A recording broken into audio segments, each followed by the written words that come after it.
안녕하세요, 미북입니다. 최근 테슬라 관련해서 영상 다룬 것이 약 일주일 전인데 그때 매수뷰로 말씀드렸습니다. 지금도 유효합니다. 다만 아직은 중장기 관점으로 보기보다는 트레이딩 관점에서 접근하는 것이 유리하다고 생각해요. 관련해서 최근 모멘텀과 목표가까지 말씀드리도록 할게요. 최근 스페이스X는 법인을 기존 델라웨어에서 텍사스로 이동했습니다. 일전 일론 머스크의 임금 패키지 법안과 관련하여 델라웨어 법원의 판결 때문인데요. 뉴럴 링크에 이어 스페이스X도 텍사스로 떠났습니다. 그리고 일론 머스크의 지분 현황이 공개됐는데 현재 테슬라 지분 12.9%를 소유하고 있으며 행사되지 않은 스톡 옵션으로 7.6%, 약 3억 400만 주를 추가로 보유하고 있어요. 이 부분은 후술하도록 할게요. 그리고 14일 테슬라는 모델 3 롱레인지의 가격을 $500 소폭 올려 47,490달러로 상향 조정했습니다. 이는 지난번 가격 인상 이후로 9일 만에 두 번째 모델 3 가격 인상이에요. 같은 날 14일 모건 스탠리는 테슬라의 목표 주가를 $345로 유지하면서 비중 확대의 투자 의견을 유지했습니다. 다만 세부 내용에서는 우리 테슬라 투자자들과의 점심회의 중 가장 비관적인 분위기에 회의에 참석한 것 같다라면서 회의실 내 거의 모든 사람이 6개월 동안 주식이 부진할 것으로 생각했다고 밝혔습니다. 그간 테슬라의 도조 컴퓨터와 AI, 자율주행을 이유로 긍정적인 전망을 제시했었던 모건 스탠리도 그리 좋지 않은 리포트를 내놨어요. 하지만 투자 의견과 목표 주가는 동일한 수준을 유지했고요. 최근 이슈들 보면 테슬라 주가에 크게 긍정적으로 작용할 만한 점은 스페이스X 법인 이동과 지분 확대 소식이라고 보여요. 최근 테슬라 브리핑에서도 말씀드렸다시피 일론 머스크의 임금 패키지가 무효화되면 의욕을 잃고 테슬라에 대해 전념하지 않을 수 있다는 리스크가 있었습니다. 하지만 이번 이슈로 인해 단기간에 그러한 공포감이 사라진 듯 싶습니다. 그러면 그전 가격으로 회복할 수 있는 모멘텀이 제공되겠죠. 그리고 일론 머스크의 지분 공개가 있었는데 작년 5월 13% 수준에서 스톡 옵션 포함 20% 수준까지 올라왔어요. 물론 스톡 옵션을 행사하면 또다시 주식의 가치는 하락하겠지만 그런 것과는 별개로 머스크의 지분량 자체에 집중하는 것 같아요. 어제 테슬라 주가가 6% 이상 급등하면서 최근 박스권 흐름을 끝냈는데 개인적으로 호재성 뉴스 때문이라기보다는 다분히 기술적 이슈가 더 강하다고 생각해요. 주가는 강력한 과매도 구간에서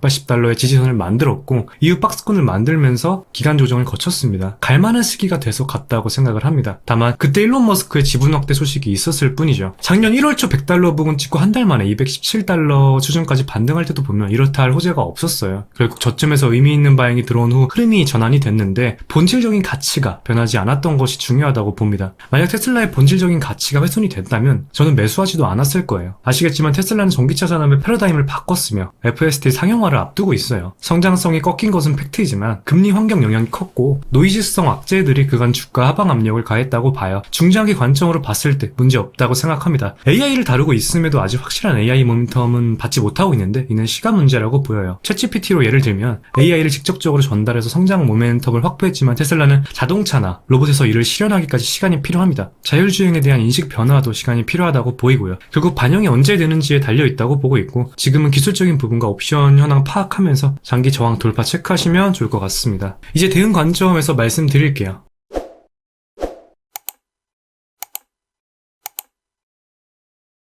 테슬라 1시간봉이에요. 보시면 어제 강하게 상승하면서 역헤드앤숄더 전개 확인할 수 있습니다. 저는 역헤드앤숄더 완성되기 이전인 이번 주 초부터 언급을 드렸고 오른쪽 숄더 가격대 대략 $81에서 $185 구간으로 본다고 했어요. 실제로 $182에서 반등이 나오면서 오른쪽 숄더를 형성했습니다. 역헤드앤숄더 거래량 핵심은 헤드 부분 거래량입니다. 거래량 보시면 헤드 부분에서 거래량 증가를 확인할 수 있는데 이는 강한 저점 매수세 유입이라 볼 수 있어요. 이번 테슬라에서 의미있게 관측되지는 않았지만 왼쪽 숄더보다 오른쪽 숄더에서 더 많은 거래량이 동반되는 것도 중요하고요. 반대로 헤드앤숄더는 진행되는 과정에서 거래량이 줄어드는 것이 특징이라고 할 수 있습니다. 목표가는 헤드앤숄더와 역헤드앤숄더 동일하게 일반적으로 헤드에서 넥라인까지로 잡아요. 이를 넥라인부터 계산을 해보면 $215 부근이 패턴 목표가라고 볼 수 있습니다. 이 목표가라는 것이 항상 정확하게 맞는 것은 아니에요. 목표가는 과거 데이터를 기반으로 계산된 평균적인 값이며 실제 주가는 시장 상황이나 투자 심리에 따라 당연히 목표가와 다를 수 있습니다. 그럼에도 설정이 필요한 이유는 손익비를 결정하는 등의 투자 전략 수립도 있고 리스크 관리 측면에서 도움이 되기 때문입니다. 실제로 가장 최근 반도체 SXX로 보시면 목표가 수준에서 되돌림 나온 이후 정확히 넥라인에서 지지받고 다시 반등했습니다. 제가 기술적인 분석을 강조드리는 이유가 바로 이런 부분 때문이에요. 다시 돌아와서 말씀드리면 $215 부근이 단기 목표가라고 볼 수 있는데 해당 가격대는 51선이자 하락 채널 중단 수준이기 때문에 도달 후 기간 조정이든 가격 조정이든 이루어지지 않을까 생각합니다. 이후 채널 상단 $250 돌파 트라이할 것으로 보여요. 트레이딩 관점에서는 $215 부근이 1차 목표가가 되겠죠. 되겠죠. 테슬라는 아직 역배열과 반년 이상 지속되는 하락 채널에 있어요. 저항을 확실하게 돌파하지 않는 이상 중장기로 보더라도 어느 정도 사고파는 대응이 기회비용 측면에서 유리하다고 봅니다. 현재 시간열로 봤을 때 장기 저항 250달러 정도로 보이는데 돌파하면 일단 400달러까지 상방이 많이 열려 있어요. 돌파 확인하고 본격적으로 모아가도 늦지 않으니 참고해서 전략 수립해 주시길 바랍니다. 그럼 오늘 영상 여기서 마무리하도록 하겠습니다. 시청해주셔서 진심으로 감사드리고 도움이 되셨다면 구독과 좋아요 한 번씩 부탁드릴게요. 궁금하신 점은 댓글 남겨주시면 확인 후 답변 드리겠습니다. 감사합니다.